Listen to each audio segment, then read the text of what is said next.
태은아, 어제 어떤 사람이 왔다 가서 내게 이런 사진을 보여주더라. 이 사람 말이 맞는 거니? 네가 소희야? 언제부터 우릴 속인 거니? 대호도 알고 있니? 너 담배도 피니? 솔직하게 말해주면 대호에게는 이야기하지 않으마. 어머님, 그거 사실과 다릅니다. 제가 다 설명할 수 있어요. 일단 진정하시고 제 이야기 먼저 들어주세요. 제가 이야기하겠습니다. 어머님? 어디서 어머님이야? 그런 이야기 하지도 마라. 동네 창피해서 원 친구 남편이랑 붙어먹고 넌 행복할 줄 알았니? 남의 눈에 눈물 나면 네 눈엔 피눈물 나는 거야. 사람이 양심이 없어도 유분수지 어디서 굴러먹던 이런 여자를 데려와서는. 여러분들은 소중하게 키워온 자식, 그리고 자식과 결혼을 하는 사위나 며느리에 대해서 얼마나 이해하실 수 있으세요?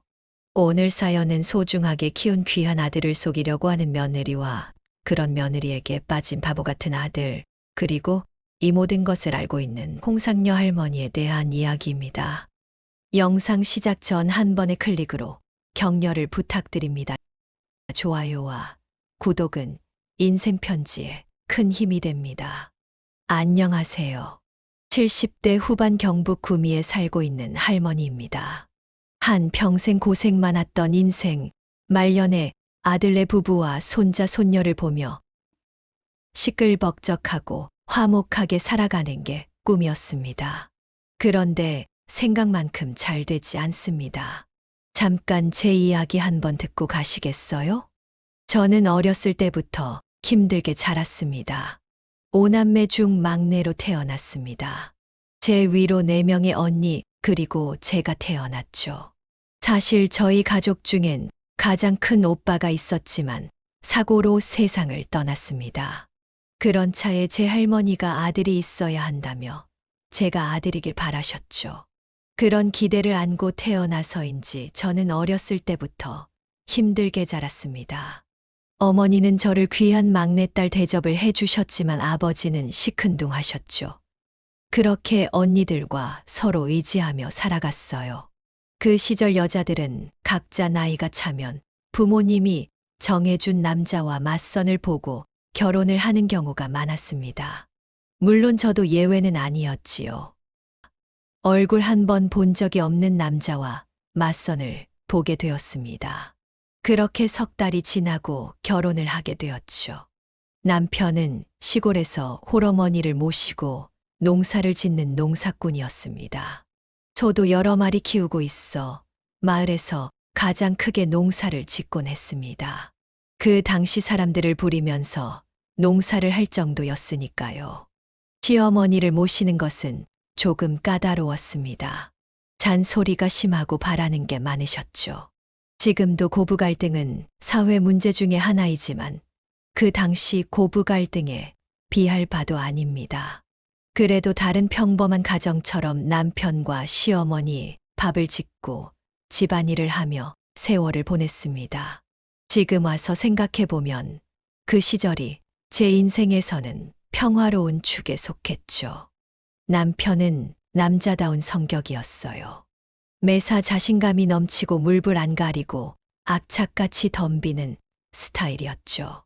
그런 기질이 있어서 그런 건지 주변 분위기가 남편을 휩쓴 건지 모르지만 노름을 좋아했습니다.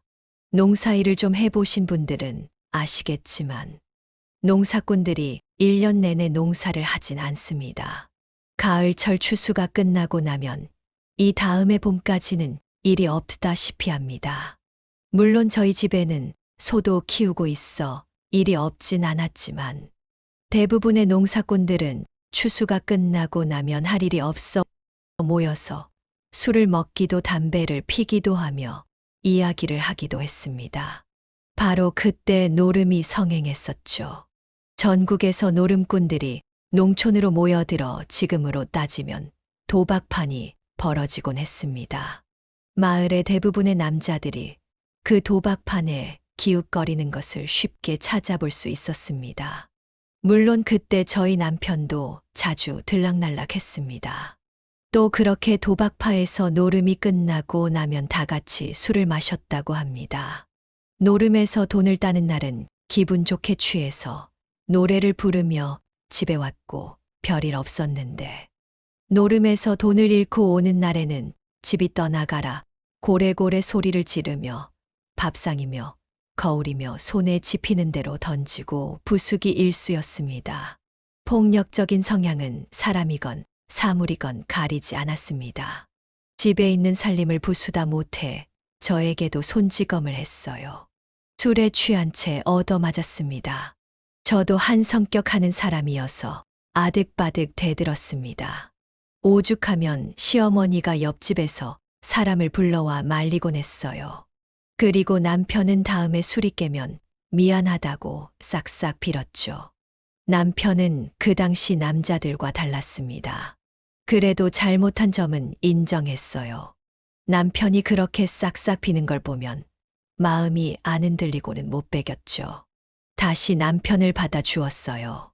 그런데 문제는 바로 술 먹고 물건을 부수는 날에는 매번 이 문제가 반복된다는 것이었습니다. 물건을 부수고 남편과 싸우고 다시 남편이 용서를 구하는 방식이요. 지겨웠지만 어쩔 수 없었습니다. 그 당시 이혼은 그렇게 흔한 문제도 아니었고 저 혼자 살아갈 자신도 없어서요. 그래서 그냥 살아갔습니다. 참으면서요. 그렇게 시간이 지났습니다. 제게는 아이가 생겼죠. 결혼하고 몇 년 동안 소식이 없었다가 생긴 아이기 때문에 더욱 기뻤습니다. 남편도 좋아했습니다. 이제 아이와 가끔 골치 아픈 남편이지만 행복하게 살 날만 기다리고 있었어요. 배가 제법 나오고 곧 아이가 태어날 예정이었습니다. 그날도 남편은 노름을 하다가 오는 건지 늦은 새벽까지 집에 들어오지 않았습니다. 부산스러운 소리에 눈이 떠졌습니다. 밖에 비 오는 소리가 요란했죠. 그리고 옆집에서 저를 깨우는 소리가 났습니다. 애기 엄마 일어나봐. 지금 여기 애기 아빠가 병원에 누워있대. 비가 억수같이 쏟아지는 그날 밤, 남편은 다른 때와 다름없이 도박판에서 노름을 하고 다른 농사꾼들과 소주를 마시고 집에 들어오는 길이었다고 합니다. 그런데 비가 많이 내린 날 빗길에 발이 미끄러져 논두렁으로 굴러떨어지며 머리를 부딪혔다고 합니다. 병원에 도착했을 때는 이미 늦었다고 했습니다. 차가운 시체가 된 남편을 붙잡고 병원이 떠나가라 울었습니다. 그렇게 싸우던 남편이었지만 떠나간다고 생각하니 세상이 무너질 것 같았습니다. 이제 피부치인 아기와 둘이 어떻게 살아가야 할지 막막했습니다. 그렇게 남편을 떠나보낸 뒤 슬퍼할 겨를도 없었습니다. 당장 갓난아이와 살아가며 먹고 살 고민을 해야 했거든요. 그래도 남편이 모든 것을 노름에 탕진하진 않았습니다. 남편이 조금 남긴 재산으로 저는 무엇이라도 해봐야 한다고 생각했습니다. 그렇게 시장에 가서 국밥집을 열었습니다. 아침이면 우는 아기를 포대기에 싸매고 시장에 나가곤 했습니다. 힘들었지만 아기의 웃는 얼굴을 보면 힘든 것도 다 사라졌습니다. 국밥집 일 외에도 부업으로 시장에서 이 일 저 일 마다하지 않았죠. 그렇게 시간은 흐르고 아들 대호가 고등학생이 되었습니다. 대호는 공부를 곧 잘했습니다. 동네에서 수제 소리를 들을 만큼 잘하진 않았지만 반에서 5등 안에는 항상 들 수 있는 성적이었습니다. 저는 아이가 대견했습니다. 아비 없이 부족하게 키웠지만 착하고 공부를 잘하는 아들로 커줘서 고마웠었죠. 아들은 서울에 있는 학교로 진학하게 되었습니다. 평소에 되고 싶었던 약대에 진학하게 되었죠. 그렇게 약대를 졸업하고 다시 고향에 돌아온 대호에게 저는 약국을 차려주었습니다. 그동안 자리 잡은 식당에 남편이 남기고 간 재산을 불려 크게 부담되진 않았습니다. 약국도 처음 몇 개월만 힘들었고 그 뒤로는 점차 가게를 키워나갔고 동네에서 꽤 알아주는 큰 약국이 되었습니다. 저는 오랜만에 다시 행복함을 느꼈습니다. 걱정할 것이 아무것도 없었지요.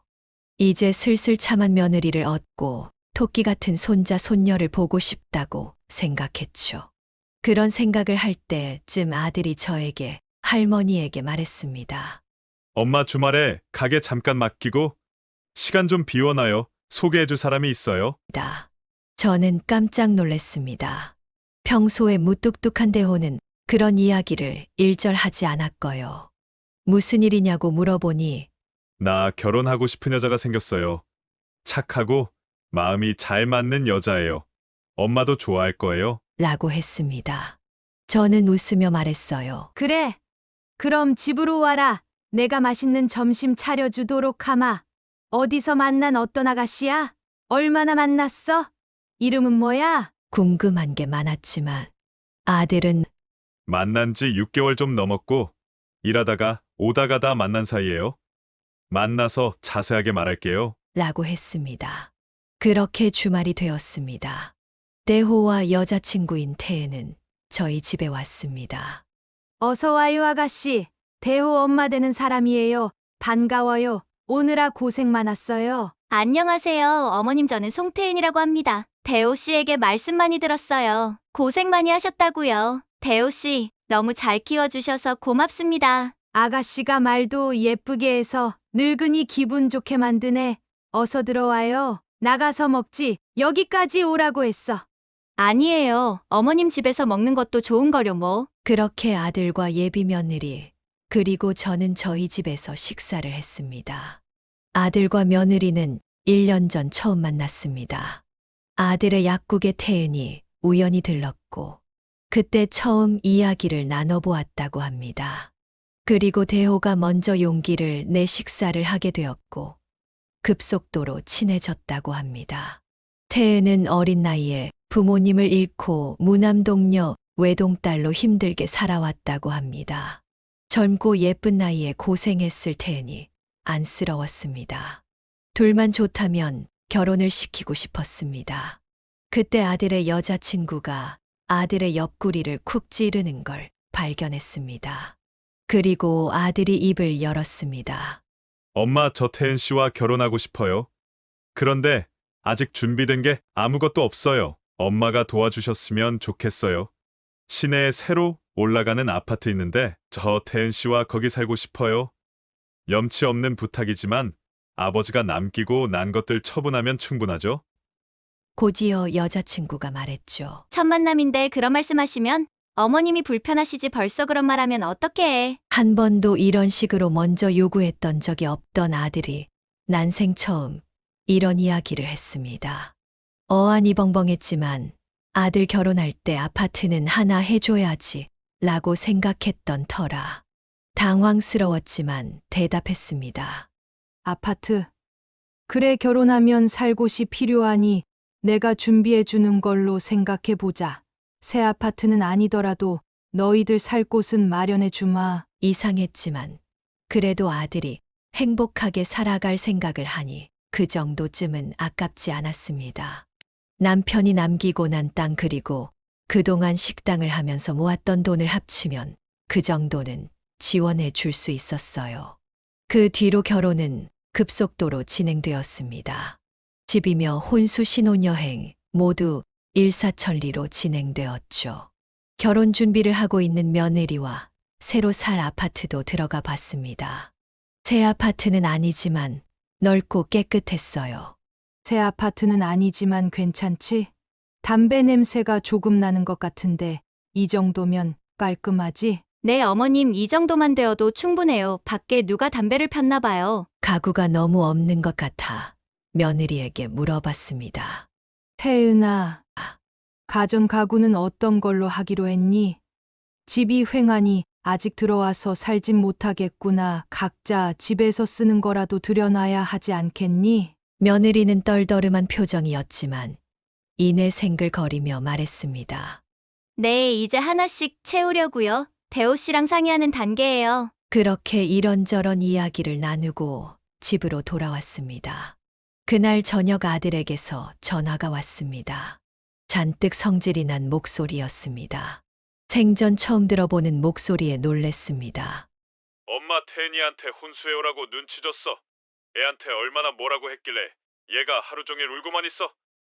왜 가만히 있는 애한테 그렇게 힘들게 해? 수화기 밖으로는 말리는 소리가 들렸습니다.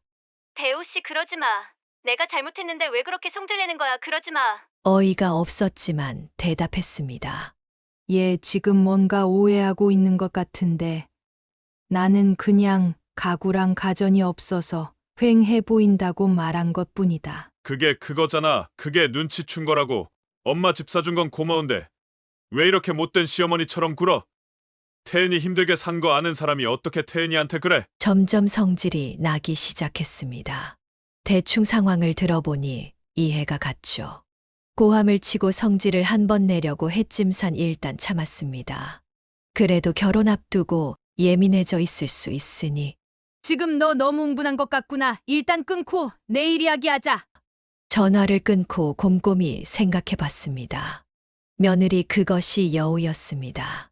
제 아들을 어떻게 구워 삶은 건지 꼭두각시가 따로 없었습니다. 그렇게 총명하던 아이가 어떻게 한순간에 바보천치가 된 건지 하루아침에 여자에 홀려 나를 이렇게까지 헌신짝 취급하는 건지 서러웠지만 아들이 좋아하니 일단 참았습니다. 그때부터 인지 뭔가 잘못돼 가고 있다는 생각이 들었어요. 그때 마침 같이 갔던 집 화장실에서 담배 냄새가 생각이 났습니다. 아들은 평생 담배를 한 번도 핀 적이 없었거든요. 며느리가 의심되기 시작했습니다. 어쩌면 지금까지 제가 알고 있던 그런 사람이 아닐 수도 있겠다 싶었어요. 그렇게 혼자 끙끙 앓았습니다. 아들이 사람을 잘못 본 것 같았거든요. 그래서 이도저도 못하고 있을 때 가게에 웬 손님이 찾아왔습니다. 사장님, 혹시 송소희 씨 알고 계신가요? 송소희요. 누군지 잘 모르겠는데요. 누구시죠? 그러면 송태은이라고는 아시나요? 태은이는 우리 며느리가 될 아이인데 누구신데 아까부터 계속 아는 척을 하시는 거요? 낯선 사람이 태은이에 대해서 아는 척을 했습니다. 뭔가 말할 것이 있어 보여서 그 사람과 이야기해봤습니다. 알고 보니 태은이는 이름을 개명했던 것이었습니다. 원래 이름은 송소희입니다. 그 낯선 사람은 태은이와 친구인데 그 사람의 남편과 태은이가 불륜 사이인 것을 들키고 가정이 파탄났다고 하더군요. 그래서 이름을 개명하고 연고도 없는 여기에 내려와 사는 걸 쫓아온 거라고 합니다. 그리고 믿을 수 없는 말들을 하기 시작했습니다. 송소희 조심하세요. 이미 결혼도 한 번 했고 지금 이혼한 상태입니다. 더군다나 3살 된 아들도 있어요. 그 아들은 지금 친정에서 키우고 있죠. 그리고 그러는 사이 제 남편과 외도를 했고요. 제 가정은 파탄났어요. 무슨 소리 하십니까? 걔는 부모님을 일찍 여의고 혼자 산 지 몇 년째라고 했는데 당연히 거짓말이죠. 이보세요. 정신 차려요, 할머니. 지금 속고 있는 거라고요. 그렇게 그 낯선 사람은 몇 장의 사진을 보여줬습니다. 본인의 결혼 사진 그리고 태은이와 그 낯선 이의 남편이라는 사람이 다정하게 껴안고 있는 사진, 그리고 앳돼 보이는 태은이와 아이의 사진 여러 장 모두를 확인하니 그 사람의 말을 안 믿을 수 없었습니다. 혼란스러웠습니다. 가게를 일찍 닫고 집에 가서 생각해 보았습니다. 오랫동안 숙고했습니다. 그 낯선 사람의 말이 맞는 건지, 그래도 끝까지 믿어야 하는 건지, 그렇게 뜬 눈으로 밤을 지새웠습니다. 다음 날 아침 일찍 며느리에게 전화했습니다. 시내 카페에서 이야기해보기로 했습니다. 어머님 어쩐 일이세요? 먼저 연락을 다 하시고 저 보고 싶으셨어요? 그땐 제가 죄송했어요. 갑자기 대호 씨가 성질이 나서 제가 그런 거 아니라고 계속 설명했는데. 태은아, 어제 어떤 사람이 왔다 가서 내게 이런 사진을 보여주더라. 이 사람 말이 맞는 거니? 네가 소희야? 언제부터 우릴 속인 거니? 대호도 알고 있니? 너 담배도 피니? 솔직하게 말해주면 대호에게는 이야기하지 않으마. 어머님, 그거 사실과 다릅니다. 제가 다 설명할 수 있어요. 일단 진정하시고 제 이야기 먼저 들어주세요. 제가 이야기하겠습니다. 어머님? 어디서 어머님이야? 그런 이야기 하지도 마라. 동네 창피해서 원 친구 남편이랑 붙어먹고 넌 행복할 줄 알았니? 남의 눈에 눈물 나면 네 눈엔 피눈물 나는 거야. 사람이 양심이 없어도 유분수지 어디서 굴러먹던 이런 여자를 데려와서는. 네, 맞아요. 제가 송소희입니다.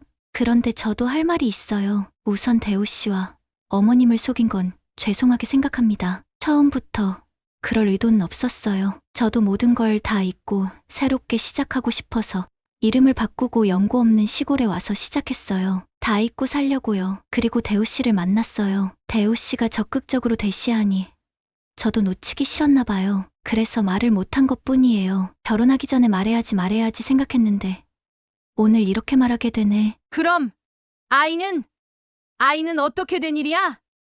이혼하고 다른 남자랑 바람난 건 어떻게 된 거야? 하나하나 설명해봐. 아이는 지금 부모님이 키우고 있는 게 맞아요. 아이도 제 아들이 맞습니다. 전 남편에게 속아서 결혼했고 그리고 이혼했어요. 결혼 전에는 몰랐는데 그 남자 사기와 폭력 전과로 교도소 생활을 한 적이 있었어요. 그리고 아이를 임신하고 있는 도중에 다시 범법자가 되어서 교도소에 가게 될 상황이었어요. 그래서 그 전에 이혼한 것이고 같이 산 건 몇 년 안 되었어요. 두 번째로 불륜이라고 주장하는 사진은 애초에 그 친구보다 제가 먼저 그 남자와 사귀고 있었어요. 그러던 중 그 남자가 제 친구와 동시에 저를 만났다는 걸 알게 되었고 그 뒤로 그 남자와는 관계를 끊었습니다. 그런데 그 뒤에 그 친구가 저와 그 남자와의 과거 사진을 보고 흥분해서 제게 따지고 저는 아니라고 해명해도 믿지 않았죠. 주변 사람들에게서는 저는 파렴치한 이혼녀의 불륜녀로 낙인이 찍혀있는 상황이었고요. 그래서 모든 걸 잊고 새로 시작하고 싶어서 개명까지 하고 아무 연고도 없는 곳으로 온 것입니다. 물론 어머님이 이렇게 화가 나신 것도 이해합니다. 제가 속인 것도 잘못이 있고요. 아이를 키우고 있는 건 부모님이 그렇게 하라고 하셨고 새롭게 만나는 사람이 있으면 저희 부모님이 도와줄 테니 아들이라고 하지 말고 그냥 동생이라고 하라고 해서 그런 거였어요. 제 욕심이 야기한 일입니다. 어머님이 헤어지라고 하시면 주저없이 헤어지겠습니다. 그런데 제 진심은 알아줬으면 좋겠습니다. 저는 혼란스러웠습니다. 며느리가 될 아이는 눈물을 흘리며 진심으로 읍소하는 것 같았죠. 저를 속인 것은 괘씸하지만 모든 이야기를 듣고 나니 이해가 되었습니다. 그리고 태은이를 보면 젊은 날의 저를 보는 것 같아 공감이 되기도 한 게 결정적이었던 것 같습니다.